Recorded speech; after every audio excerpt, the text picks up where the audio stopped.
Mark ଲିଖିତ ସୁସମାଚାରରୁ ପାଠ 3 ଅଧ୍ୟାୟ 13-19 ପଦ ପର୍ଯ୍ୟନ୍ତ। ପରେ ସେ ପର୍ବତ ଉପରକୁ ଗଲେ ଏବଂ ସେ ଯେଉଁମାନଙ୍କୁ ଚାହିଁଲେ ସେମାନଙ୍କୁ ନିଜ ନିକଟକୁ ଡାକିଲେ। ସେମାନେ ତାହାଙ୍କ ନିକଟକୁ ଆସିଲେ। ସେ 12 ଜଣଙ୍କୁ ନିଯୁକ୍ତ କରି ସେମାନଙ୍କୁ ପ୍ରେରିତ ଆଖ୍ୟା ଦେଲେ, ଯେପରି ସେମାନେ ତାଙ୍କ ସଙ୍ଗେ ରହିବେ, ତାଙ୍କ ସନ୍ଦେଶ ପ୍ରଚାର କାର୍ଯ୍ୟ କରିବା ପାଇଁ ପ୍ରେରିତ ହେବେ ଓ ଭୂତମାନଙ୍କୁ ବିତାଡ଼ନ କରିବାର ଅଧିକାର ପ୍ରାପ୍ତ ହେବେ। ସେ ଯେଉଁ 12 ଜଣଙ୍କୁ ନିଯୁକ୍ତ କଲେ ସେମାନେ ହେଲେ ସିମୋନ, ଯାହାଙ୍କୁ ସେ ପିତର ବୋଲି ନାମ ଦେଲେ, ଜେବେଦୀଙ୍କ ପୁତ୍ର ଯାକୋବ ଓ ତାହାଙ୍କ ଭାଇ ଜୋହନ, ଯାହାଙ୍କୁ ସେ ବୋଆନେର୍ଜେସ୍ ଅର୍ଥାତ୍ ବଜ୍ର ସନ୍ତାନ ବୋଲି ନାମ ଦେଲେ, ଆନ୍ଦ୍ରେୟ, ଫିଲିପ, ବାର୍ଥୋଲୋମିଓ, ମାଥ୍ୟୁ, ଥୋମାସ, ଆଲଫେସଙ୍କ ପୁତ୍ର ଯାକୋବ ଓ ଥାଦେଉସ୍, କାନାନୀୟ ସିମୋନ ଓ ଜୁଦାସ ଇସ୍କାରିୟତ, ଯିଏ ତାଙ୍କୁ ବିଶ୍ୱାସଘାତ କଲା। ପ୍ରଭୁଙ୍କର ସୁସମାଚାର। ପ୍ରିୟ ବନ୍ଧୁଗଣ, ଯୀଶୁଖ୍ରୀଷ୍ଟ 30 ବର୍ଷ ପରେ ନିଜର ମିଶନ କାର୍ଯ୍ୟ ଆରମ୍ଭ କଲେ। ଯେତେବେଳେ ଦୀକ୍ଷାଗୁରୁ ବନ୍ଦୀ ଅଛନ୍ତି, କାରାଗାରରେ ବନ୍ଦୀ ହୋଇଛନ୍ତି, ସେହି ସମୟରେ ସେ ତାହାଙ୍କ କାର୍ଯ୍ୟ ଆରମ୍ଭ କଲେ। ଅର୍ଥାତ୍ ଦୀକ୍ଷାଗୁରୁ ଜୋହନ ତାଙ୍କୁ ସାକ୍ଷ୍ୟ ଦେଲା ପରେ ପରେ ସେ ନିଜର ମିଶନ କାର୍ଯ୍ୟ ଗାଲିଲି ପ୍ରଦେଶରେ, ସାମାରିଆ ପ୍ରଦେଶରେ ଆଉ ଶେଷରେ ଜୁଦିଆ ପ୍ରଦେଶରେ ସେ ନିଜର ମିଶନ କାର୍ଯ୍ୟ କରି ସମାପ୍ତ କରିବେ।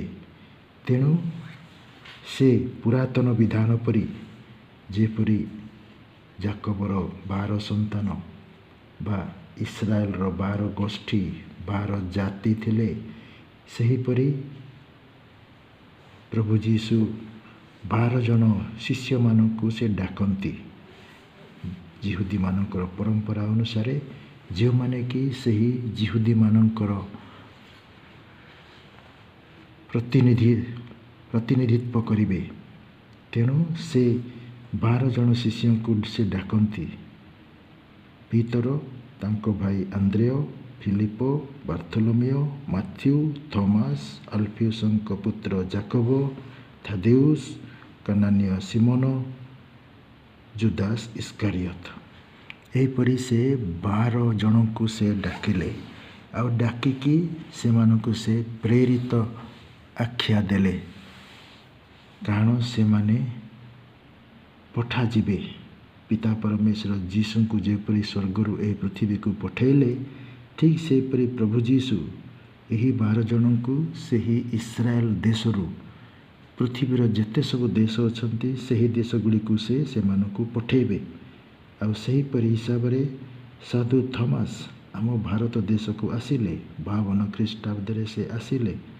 ହେଲେ ଏହିପରି ଭାବରେ ପ୍ରଭୁ ଯୀଶୁଖ୍ରୀଷ୍ଟ ଏହି ପ୍ରତ୍ୟେକ 12 ଜଣ ପ୍ରେରିତମାନଙ୍କୁ ପଠାଇଲେ। ଆଉ ଏହି ପ୍ରେରିତମାନେ ତାହାଙ୍କର ଉତ୍ତରାଧିକାରୀମାନଙ୍କୁ ସେ ପଠାଇଲେ। ଏହିପରି ଭାବରେ ପ୍ରେରିତିକ କାର୍ଯ୍ୟ ଚାଲି ଆସୁଅଛି। ଆରମ୍ଭରୁ ଏହି କାର୍ଯ୍ୟ ଚାଲି ଆସୁଅଛି। ପିତା ପରମେଶ୍ୱର ପ୍ରଭୁ ଯୀଶୁଖ୍ରୀଷ୍ଟଙ୍କୁ ଏହି ପୃଥିବୀକୁ ପଠାଇଲେ। ଆଉ ସେ ପ୍ରଭୁ ଯୀଶୁ ତାହାଙ୍କର ପ୍ରେରିତମାନଙ୍କୁ ବିଭିନ୍ନ ଅଞ୍ଚଳକୁ ପଠାଇଲେ। ଆଉ ବିଶେଷ କରି ପ୍ରଭୁ ଯୀଶୁଖ୍ରୀଷ୍ଟ 12 ଜଣ ମଧ୍ୟରୁ ପିତରଙ୍କୁ ସେ ପ୍ରଥମ ପ୍ରେରିତ ରୂପେ ତାହାଙ୍କୁ ଅଧିକାର ଦେଲେ। ତାହାଙ୍କୁ ସ୍ୱର୍ଗର ଚାବି ଆଉ ପୃଥିବୀର ଚାବି ଦେଲେ। ତାହାଙ୍କୁ ଅଧିକାର ଦେଲେ, ମଣ୍ଡଳୀର ଅଧିକାର ଦେଲେ। ଏକ ପବିତ୍ର କାଥୋଲିକ ଆଉ ପ୍ରେରିତିକ ମଣ୍ଡଳୀକୁ ସେ ଅଧିକାର ଦେଲେ। ତେଣୁ ପିତର ହେଉଛନ୍ତି ପ୍ରଥମ ପୁଣ୍ୟ ପିତା। ଆଉ ବର୍ତ୍ତମାନ ଲିଓ ହେଉଛନ୍ତି 267ତମ ପୁଣ୍ୟ ପିତା। ହେଲେ ଏହି ପ୍ରେରିତିକ ମଣ୍ଡଳୀ ଯୀଶୁଙ୍କର ମଣ୍ଡଳୀ, ଯୀଶୁ ସେହି ହିସାବରେ ପ୍ରେରିତିକ ମଣ୍ଡଳୀ କଲେ। ତେଣୁ ଆଜିକାଲି ଧର୍ମାଧ୍ୟକ୍ଷମାନେ ହେଉଛନ୍ତି ପ୍ରେରିତ। ପ୍ରତ୍ୟେକ ଧର୍ମ ପ୍ରଦେଶରେ ଧର୍ମାଧ୍ୟକ୍ଷ ହେଉଛନ୍ତି ପ୍ରେରିତ। ରୋମର ଧର୍ମାଧ୍ୟକ୍ଷ ହେଉଛନ୍ତି ପୁଣ୍ୟ ପିତା। ସେ ସେଠାର ପ୍ରେରିତ। ଆଉ ସେ ପ୍ରଥମ ପ୍ରେରିତ, ମୁଖ୍ୟ ପ୍ରେରିତ ହିସାବରେ ଆମମାନେ ତାହାଙ୍କୁ ସ୍ୱୀକାର କରୁ। ମଣ୍ଡଳୀର ସେ ହେଉଛନ୍ତି ମୁଖ୍ୟ। ଯୀଶୁଖ୍ରୀଷ୍ଟ ଯେପରି କହିଲେ, ମୁଁ ଅନ୍ୟମାନଙ୍କ ନିକଟକୁ ଯିବି, ଅନ୍ୟମାନେ ମଧ୍ୟ ମୋ କଥା ଶୁଣିବେ, ଆଉ ସେମାନେ ଏକ ମେଷପାଳକ ଓ ଏକ ମେଷପଲ ହେବେ। ଜହନ 10:16 ଏହି କଥା କହନ୍ତି। ତେଣୁ ଯୀଶୁଖ୍ରୀଷ୍ଟ ଗୋଟିଏ ମଣ୍ଡଳୀ କଲେ, ଏକ ପବିତ୍ର କାଥୋଲିକ ଆଉ ପ୍ରେରିତିକ ମଣ୍ଡଳୀ। ଅନ୍ୟ ଲୋକମାନେ ଥିଲେ, ଅନ୍ୟ ବିଶ୍ୱାସୀମାନେ ଥିଲେ, ସେମାନଙ୍କୁ ମଧ୍ୟ ସେ ଗୋଟିଏ ମଣ୍ଡଳୀ କଲେ।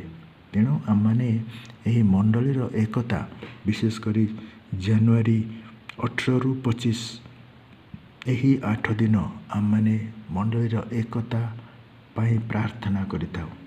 ଆଉ ଜାନୁଆରୀ 25ରେ ପ୍ରେରିତ ପାଉଲ, ସାଧୁ ପାଉଲଙ୍କର ପର୍ବ ପାଳନ କରିଥାଉ।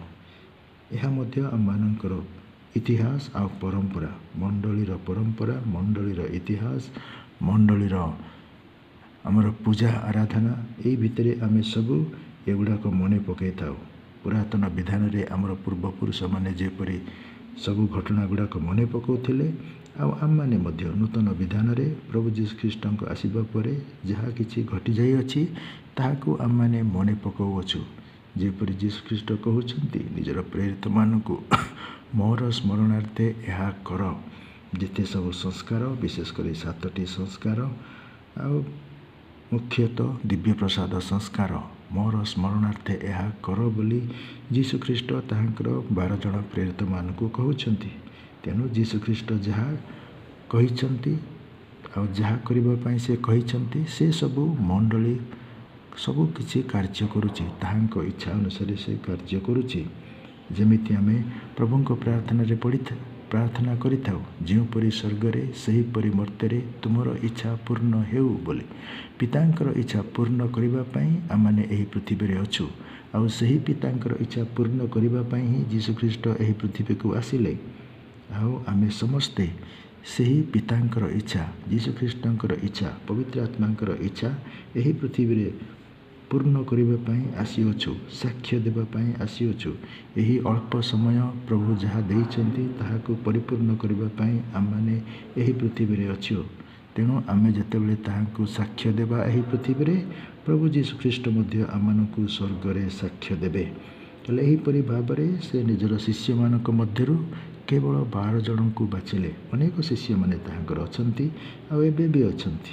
ଏବେ ଅନେକ ଶିଷ୍ୟମାନେ, ଅନେକ ବିଶ୍ୱାସୀମାନେ ଅଛନ୍ତି, ଆଉ ଧର୍ମାଧ୍ୟକ୍ଷମାନେ ହିଁ ତାହାଙ୍କର ପ୍ରେରିତ।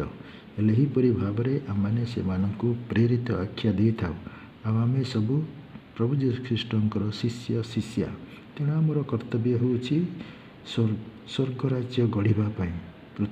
ସ୍ୱର୍ଗରେ ଯେମିତି, ମର୍ତ୍ତ୍ୟରେ ସେହିପରି ତାହାଙ୍କର ରାଜ୍ୟ, ପ୍ରେମର ରାଜ୍ୟ, ଶାନ୍ତିର ରାଜ୍ୟ, ଆନନ୍ଦର ରାଜ୍ୟ, କ୍ଷମାର ରାଜ୍ୟ, ଏକତାର ରାଜ୍ୟ, ସମାନତାର ରାଜ୍ୟ, ମର୍ଯ୍ୟାଦାର ରାଜ୍ୟ, ନ୍ୟାୟର ରାଜ୍ୟ, ଏସବୁ ଗଢ଼ିବା ପାଇଁ ପ୍ରଭୁ ଆମମାନଙ୍କୁ ଏହି ପୃଥିବୀରେ ରଖିଅଛନ୍ତି। କାରଣ ସେ ହେଉଛନ୍ତି ରାଜାମାନଙ୍କର ରାଜା।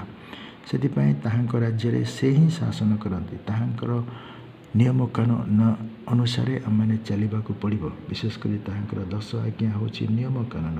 ସେହି ନିୟମ କାନୁନ ଅନୁସାରେ ଆମମାନେ ନିଜର ଜୀବନ ବିତାଇବାକୁ ପଡ଼ିବ। ବ୍ୟକ୍ତିଗତ ଭାବରେ, ପାରିବାରିକ ଭାବରେ, ଗ୍ରାମ୍ୟ ହିସାବରେ, ଦେଶ ହିସାବରେ, ପୃଥିବୀ ହିସାବରେ। ଏ ପୃଥିବୀରେ ମଧ୍ୟ ଆମେ ଗୋଟିଏ ପରିବାର ପରି, ପ୍ରଭୁଙ୍କର ପରିବାର ପରି ଆମମାନେ ଚଳିବାକୁ ପଡ଼ିବ।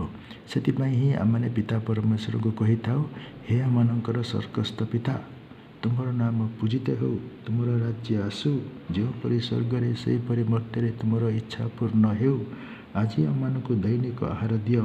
ଆମମାନେ ଯେପରି ନିଜର ଅପରାଧୀଙ୍କୁ କ୍ଷମା କରୁ, ତୁମେ ସେହିପରି ଆମମାନଙ୍କର ଅପରାଧ କ୍ଷମା କର। ପ୍ରଲୋଭନରେ ଆମମାନଙ୍କୁ ପଡ଼ିବାକୁ ଛାଡ଼ ନାହିଁ, କିନ୍ତୁ ମନ୍ଦରେ ଆମମାନଙ୍କୁ ରକ୍ଷା କର ବୋଲି ଆମମାନେ ପ୍ରାର୍ଥନା କରିଥାଉ। ଯେଉଁ ପ୍ରାର୍ଥନା ଯୀଶୁଖ୍ରୀଷ୍ଟ ଆମମାନଙ୍କୁ ଶିଖାଇଲେ। ତେଣୁ ଆସନ୍ତୁ ଆମମାନେ ବିଶ୍ୱସ୍ତ ଭାବରେ କାମ କରିବା। ଇସ୍କାରିୟତ ଜୁଦାସ ପରି ଲୋଭୀ ନ ହୋଇ ଆଦରତାର ସହିତ, ଉଦାରତାର ସହିତ ଆମମାନେ କାର୍ଯ୍ୟ କରିବା, ଆଉ ଯୀଶୁଖ୍ରୀଷ୍ଟଙ୍କୁ ପ୍ରଚାର କରିବା।